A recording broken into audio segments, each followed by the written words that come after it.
Alright, 3 audience members.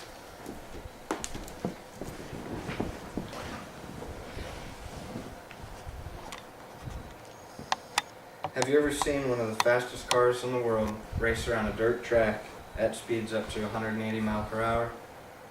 My name is Andrew Albrecht, and I would like to inform you about sprint car racing and what it takes to run a sprint car operation.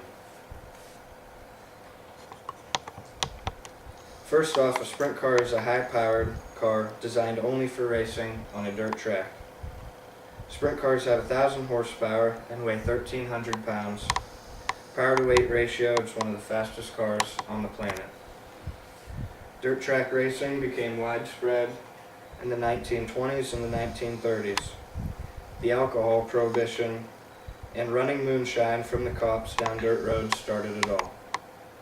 Seeing how everyone had a competitive side and human nature kicked in, moonshiners started racing their modified cars on the weekends at local dirt tracks. Sprint cars started out in the 50s and 60s, and that was the last slide, without roll cages over the driver themselves, and it was very dangerous. Finally in the 60s, they put a roll cage only over the driver. They didn't add a wing until the 1970s, and Jim Cushman was the mastermind behind putting a wing on a sprint car. The wings added downforce and helped the car turn. They increased traction, made the cars faster and easier to control, and made much better racing. The wings also affected safety. The added downforce and lessened the likelihood of a car becoming airborne while racing. A wing also acted as a cushion when a car was flipping, and the wing would absorb the impact. Wings were later called aluminum courage because of the benefits and the peace of mind that it brought to a driver. In 1978, a very popular organization called the World of Outlaws Sprint Car Series featured the world-class drivers all over the United States. The World of Outlaws Tour invades racetracks and thrills fans in 23 different states.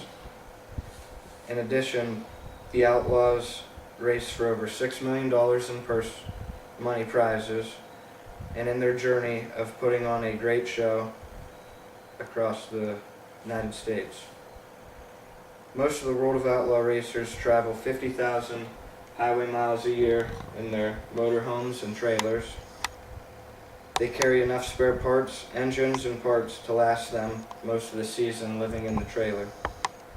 World of Outlaw drivers live their life on the road in luxurious motorhomes, and they live hotel to hotel during the season. Dirt track cars are classified in 2 categories: full-bodied cars and open-wheel cars. This is an open-wheel car. This is a wingless sprint car. It doesn't have wings, so it doesn't create a bunch of downforce, and they go a lot slower and slide around the whole track. This is a 410 or a 360 cubic inch sprint car, which has wings. And all the sprint cars, go-karts, and midgets are in one category. They're open wheel. And then full-bodied cars consists of late models, stock cars, and modifieds that have full bodies that cover all the way around the wheels. Sprint cars are the lightest and fastest of all of the cars. The cars are all paid differently as well. A weekly regular show will pay a sprint car $1,500 to $2,500 to win the race, and it'll pay all the way back to last place for $250 just to start. The World of Outlaws vary in pay.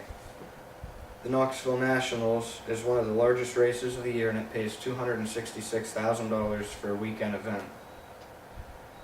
On that Saturday, it pays $40,000 to win. The Outlaws average $5,000 to $10,000 to win each regular event during their season. Racing is an extremely costly sport, and it takes a lot of dedication and drive to do.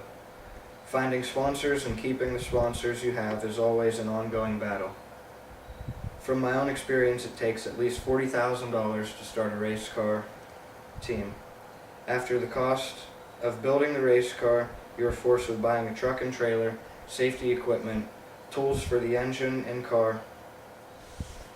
Between the helmet, neck brace, and fire suit and gloves, you could be looking at $3,000. Before even thinking about a full-size car, I was in a go-kart for at least 4 years. Most drivers start small in go-karts or quarter sprints and work their way up to proving themselves and showing what they are capable of doing. During that time, drivers are working on basic driving skills that can only be accomplished through seat time and experience. Most people think you just get in and drive a race car and it drives itself, but it is far from that. There is also a very physical aspect to driving a race car, and you could have temperatures up to 120 degrees in the cockpit in the summer from the motor being right in front of you, and 30 laps of repetitively correcting a race car does get tiring. In conclusion, getting involved in sprint car racing takes a lot of dedication and a huge amount of time.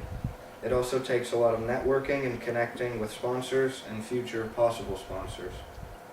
If you want a great adrenaline rush, go to a local racetrack and watch some race car action yourself.